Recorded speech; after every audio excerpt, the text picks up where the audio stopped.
Assalamualaikum warahmatullahi wabarakatuh. Kali ini penulis mau bahas soal banyaknya penipu ya, yang entah mengapa tujuannya itu adalah untuk mendiskreditkan penggunaan minyak goreng sebagai oli mesin atau campuran oli mesin. Yang perlu diketahui adalah penulis ini termasuk yang tidak merekomendasikan 100% minyak goreng. Penulis hanya merekomendasikan minyak goreng sebagai campuran oli mesin, sebagai aditif oli mesin.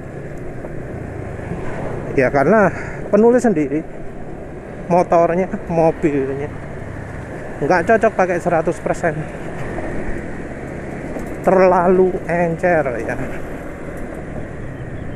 Jadi kalau pakai 100% itu terutama soal telinga ya, kita nggak ngomong soal keawetan mesin atau apa, tapi telinga yang nggak kuat, suaranya jadi kelidikan gitu ya.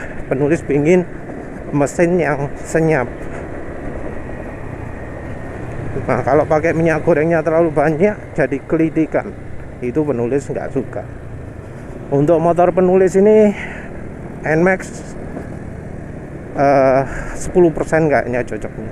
Untuk Beat sama Next 2 10%. Untuk mobil juga kayaknya 20% terlalu banyak. Sekarang pakai 20% suara mesinnya roto kasar ya, rasanya cuma cocok 10%. Terus penulis termasuk channel yang sering promo pakai minyak goreng, dan ya banyak sekali yang komentar positif soal minyak goreng. Tapi juga sayangnya nggak kalah banyak yang mencoba menipu ya, mencoba membohongi orang. Ada yang betul-betul terpelajar, ada yang ilmu karbitan, pura-pura jadi pakar tapi nggak ngerti. Ada yang beneran pakar tapi niat nipu. Repot lah ya kalau sampai ada yang beneran pakar niat nipu, kita sulit membedakan. Tapi yang jelas karena penulis itu selalu kalau debat menggunakan referensi, omongan dia itu kita bisa bandingkan dengan referensi. Dan dari sini juga jadi muncul tipuan-tipuan, trik-trik bohong ya, hoax yang disebar. Tipuannya yang umum itu ya ngomong minyak goreng itu kental ya. Ya yang ngomong kental itu jelas bohong ya, tapi banyak aja ya yang percaya ya, yang oh iya bener pasti minyak goreng itu kental, karena kan kalau mesin dicampurin minyak goreng jadi halus suaranya. Itu pasti karena minyak gorengnya itu kental, nggak mungkin nggak kental gitu ya. Padahal ya ada penelitian atau ya bahkan percobaan pribadi penulis yang menunjukkan bahwa minyak goreng itu encer mas, dituang aja kelihatan kok. Sebenarnya juga nggak perlu ujian aneh-aneh macam bola jatuh atau lihat angka berapa CST kekentalannya minyak goreng itu. Orang nuang aja lo kelihatan. Gitu kok bisanya orang ngomong, oh minyak goreng itu kental sekali waktu dingin. Dia nggak ngomong di suhu berapa, pokoknya dingin itu kental sekali ya. Kalau panas, wah encer sekali. Nah soal panas jadi encer ini tergantung merek ya. Jadi emang ya orang yang nggak pernah coba nggak akan tahu. Cuma orang yang udah coba jadi tahu bahwa oh memang kalau merek ini di saat mesin panas itu jadi encer banget, olinya jadi lebih encer dari biasanya. Tapi kalau kita pakai oli pakai merek minyak goreng yang rekomendasi, ya nggak akan jadi encer lah, malah terasa kayak lebih kental. Walau minyak goreng itu encer, rasa dan sifat fisikanya beda ya. Terus selain itu yang sering jadi apa bohong lagi itu adalah minyak goreng itu cepat rusak ya. Memang ada beberapa referensi yang ngomong minyak goreng itu cepat rusak, tapi ada juga yang ngomong bagus, ada yang ngomong tahan. Ya sayangnya ya nggak disebut tipe minyak gorengnya itu apa ya, karena kita pakai contoh palm oil lah. Palm oil itu ada yang crude, ada yang masih mentah, ada juga yang sudah di apa ya, RBD ya, refine bleach deodorize. Nah ini proses yang namanya RBD ini disuling ya, itu akan meningkatkan kemampuan minyak goreng. Jadi minyak goreng yang disuling hasilnya bakal beda. Nah, bisa jadi orang yang peneliti yang ngomong minyak goreng itu cepat rusak adalah mereka yang menggunakan bahan mentah. Jadi yang ngomong palm oil itu cepat rusak itu adalah mereka yang nggak pakai minyak goreng yang sudah disuling.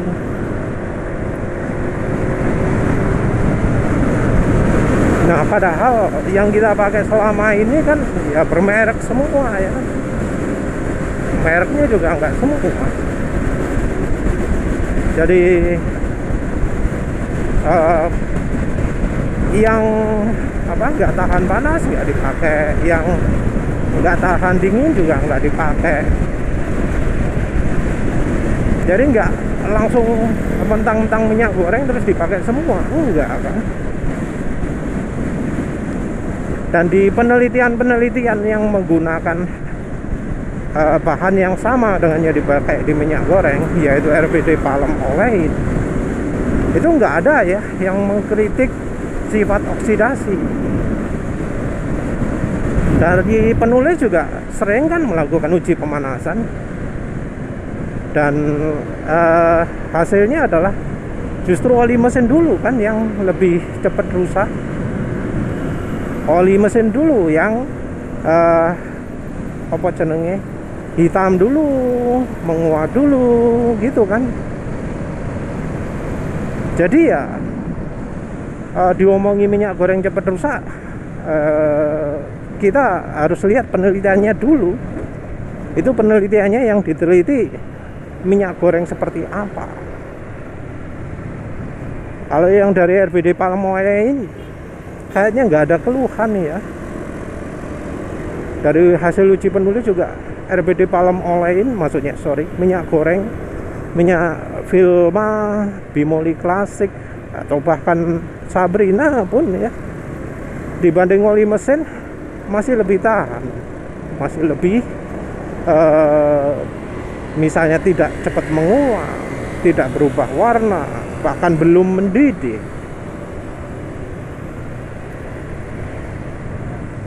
Jadi ada yang ngomong cepat rusak, itu juga tipuan. Yang berikutnya sering jadi sumber bohong adalah minyak goreng air ya.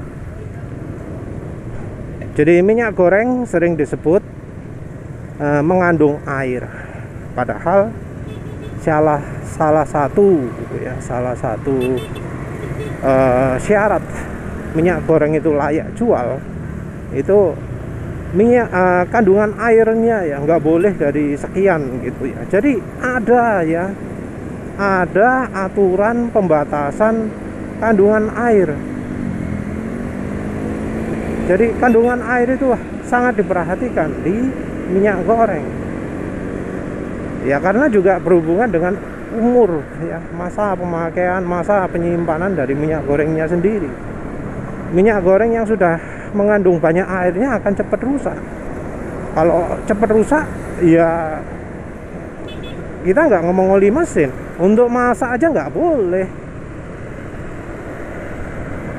Kalau nggak salah kono apa aturannya pirang persen gitu ya, kalau sudah berapa persen gitu minyak goreng itu tidak layak pakai. Jadi pakai alasan air itu salah. Dan air itu bisa ada di oli mesin juga. Jadi ada ya, penulis lupa, ada penelitian dari Porsche ya, yang menceritakan bahwa kalau di Porsche ya, kandungan air itu maksimal 5% di oli. Jadi kendaraan dipakai di musim dingin, dipakai berapa lama, itu kandungan air nggak boleh sampai lebih dari 5%. Dan itu adalah salah satu cara Porsche memverifikasi kemampuan oli. Jadi Porsche itu requirement-nya untuk oli adalah tidak mudah menyerap air. Ini sesuatu requirement yang apa ya, termasuk sulit karena ada beberapa aditif yang menyerap air. Tapi ya itulah ya requirement. Kalau nggak salah ester ya, ester. Dan yang menarik ya, di sebuah referensi disebutkan bahwa kalau yang minyak goreng nggak ada masalah tersebut. Yang mengalami masalah tersebut terutama apa ya, kalau nggak salah di ester atau polyester, boleh salah satu ya, salah satu itu yang higroskopis. Yang juga sering dijadikan sumber bohong itu adalah klaim ya bahwa minyak goreng itu nggak punya kekentalan. Nggak punya viscosity index. Ya, itu klaim merupakan klaim yang aneh ya. Kenapa? Ya karena kekentalan sendiri itu pasti terjadi pada yang namanya cairan. Ada cairan encer, ada cairan kental. Kalau sampai diomongi cairan itu nggak punya kekentalan, itu aneh ya. Karena cairan pasti punya kekentalan. Karena orang akan nyebut cairan ini encer atau kental. Menyebut minyak goreng itu kental itu sendiri sudah menyebutkan bahwa minyak goreng punya kekentalan. Ya walau aslinya encer. Dan kalau kita lihat penelitian ya yang meneliti penggunaan minyak goreng, itu akan ada angka-angka kekentalannya minyak goreng itu berapa. Diukur seperti halnya mengukur kekentalannya oli. Ada kinematic viscosity 40 derajat, ada kinematic viscosity 100 derajat. Beda minyak nabatinya juga akan beda, tapi nggak beda jauh. Cuma satu minyak nabati yang spesial yaitu castor oil. Tapi castor oil sendiri spesial ya, spesial karena cocoknya adalah untuk mesin bahan bakar etanol. Kalau untuk bahan bakar bensin nggak begitu bagus ya, ada efek samping. Yang paling susah itu adalah kalau ya ada yang orangnya pinter tapi dipakai nipu. Wah, susah. Jadi kita diomongi, wah coba lihat penelitian ini. Penelitian ini mengatakan ini. Padahal nggak bener. Padahal yang diomongkan di penelitian itu nggak gitu. Penelitiannya ngomong gini, tapi dia ngomong lainnya. Itu sering ya terjadi. Jadi kalau kita dikasih referensi, kita wajib verifikasi sumbernya. Ya. Kasus yang paling parah itu apa? Untuk sebuah dikasih sumber gitu ya, tapi yang diselewengkan. Ya kasusnya Wajan ya. Ujinya Turboman Seraya Motor Andi Hendarto Innova Community. Itu jelas-jelas uji minyak goreng dari Wajan ya. Terus jadi mendadak ceritanya seakan-akan itu di mobil. Dan itu banyak yang ngaku-ngaku, oh saya sudah uji lab. Nah, Padahal itu bukan hasilnya dia, ya. Itu hasilnya Turboman, Andi Hendarto. Hasilnya memang bener, oksidasinya 67, sulfasinya 60. Itu hasil buruk gitu. Tapi ingat, itu nggak dipakai di mesin. Dan ironinya ya, ada yang bantah ya, bantahnya pakai referensi. Yang referensi itu justru membuktikan bahwa uji di wajan oleh Turboman itu ya jelas nggak bisa disamakan dengan mesin. Jadi uji Turboman itu kan di wajan. Nah, di wajan itu apa bedanya dengan di mesin? Salah satunya udara terbuka, yang satunya udara tertutup. Nah, di referensi yang dipakai bantah itu ya ada penjelasan bahwa kalau pemanasan dilakukan dengan oksidasi dengan udara yang banyak, maka oksidasinya dan sulfasinya akan jadi sangat parah. Jadi kalau nggak ada oksigen, bukan udara, oksigen nyebutnya. Kalau nggak ada oksigen, sulfasi minim. Kalau banyak oksigennya, sulfasi parah. Itu jelas ya. Tapi anehnya itu dipakai untuk apa ya? Mendukung yang uji wajan. Mbuh lah. Aneh, omongannya berlawanan. Nah, uji wajan ini ya sering direpresentasikan di Bekakas, di LJIC sebagai uji di kendaraan. Wah, kalau ini wis tipuan wis, wah, gak karu-karuan. Mungkin ada yang protes ya, kok ada orang yang posting hasil itu ngaku-ngaku sebagai mobil kok diblok. Alasan utama diblok karena itu udah terlalu sering dijadikan bahan bohong. Terus alasan kedua, karena itu ujinya nggak relevan. Karena orang-orang itu ujinya di mesin, sementara itu uji di wajan. Terus ada yang ngomong, angka yang uji lab yang angkanya 60 kan ada aja yang lain, pasti ada kan gitu ya. Ya enggak sih. Selama ini orang yang ngomong kayak gitu nggak pernah bisa kasih bukti. Kalau ada kasih bukti pun ternyata ngomong kosong, nipu dia. Jadi selama ini ya uji campuran minyak goreng ke oli mesin yang beredar di Indonesia itu ya cuma satu itu, uji wajan dari Turboman. Turboman sendiri pernah protes ya ketika penulis buat video. Ini loh uji yang sering dijadikan bahan bohong, dijadikan bahan untuk menipu orang. Dia protes, apa maksudnya gitu ya. Penulis sudah jawab ya, tapi sampai sekarang dia nggak reply lagi ya. Penulis sudah reply.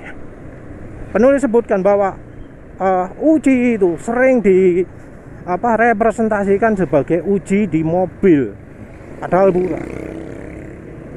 Dan ya sampai sekarang dia nggak tanya-tanya lagi ya.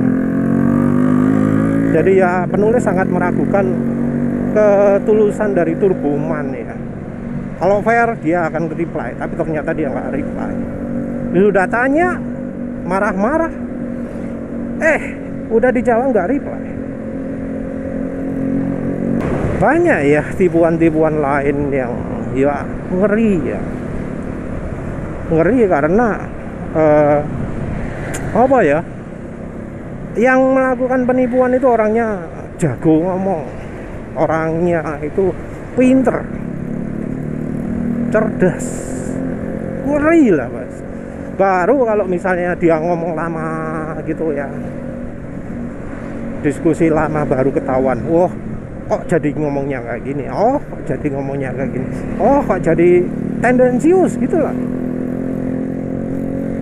Jadi mungkin orangnya ngomong netral, tapi semua omongannya itu menjurus menjelek-jelekan. Jadi kalau dia mengutip referensi, dia ambil bagian yang mendukung dia.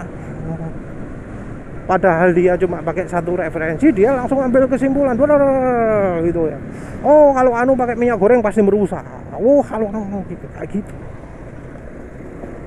Dan dia itu biasanya ya seringnya ngomong, saya ini orang netral, saya ini hanya ingin apa ya, kejelasan, dan kejelasan itu hanya bisa didapat dengan uji ilmiah misalnya. Nah, itu kan sudah tendensius gitu.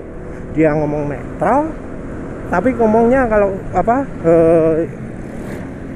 yang betul-betul baku itu sudah uji lab. Padahal banyak sekali ya statement-statement di grup oli itu yang nggak ada uji labnya. Contoh ya, oli sintetik lebih baik dari mineral, itu nggak ada uji labnya, nggak ada pembuktian uji labnya. Contoh lain, API-SN itu lebih baik daripada API-SL atau sebelumnya, itu juga nggak ada pembuktian. Terus apa maneh ya, ganti oli yang cocok itu adalah 2000 km, itu juga nggak ada pembuktian. Padahal kalau di luar negeri ya, orang ganti oli itu pakai acuan uji lab. Jadi uji lab ya, dia mungkin ngirim sampling 5000 km, di hasil uji labnya, oh ini bisa, masih lebih jauh lagi, oh ini harus langsung diganti, oh ini sudah telat gitu ya.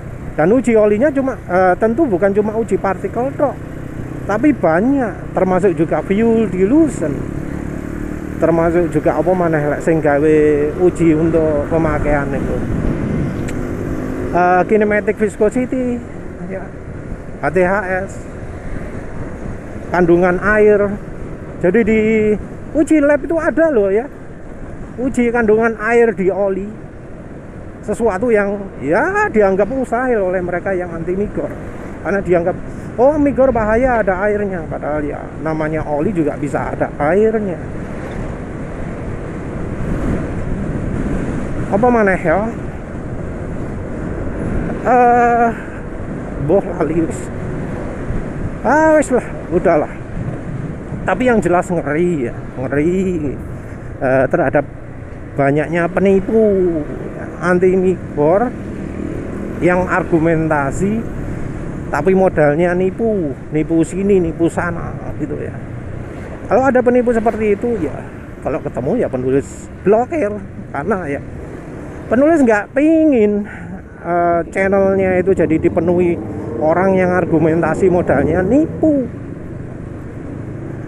Terserah penulis dibilang, oh kalau argumentasi blokir. Kalau sudah pakai nipu, ya percuma argumentasi dengan dia, karena dia bakal mengeluarkan nipu lain. Nah kalau sudah ketemu nipu, ya kemungkinan lain kali akan nipu juga. Dan kalau kita misalnya kurang pengetahuannya, ya jadi mudah sekali ketipu. Itu ngerinya ngomong sama penipu. Ya wes lah, itu saja. Terima kasih sudah menonton. Assalamualaikum warahmatullahi wabarakatuh.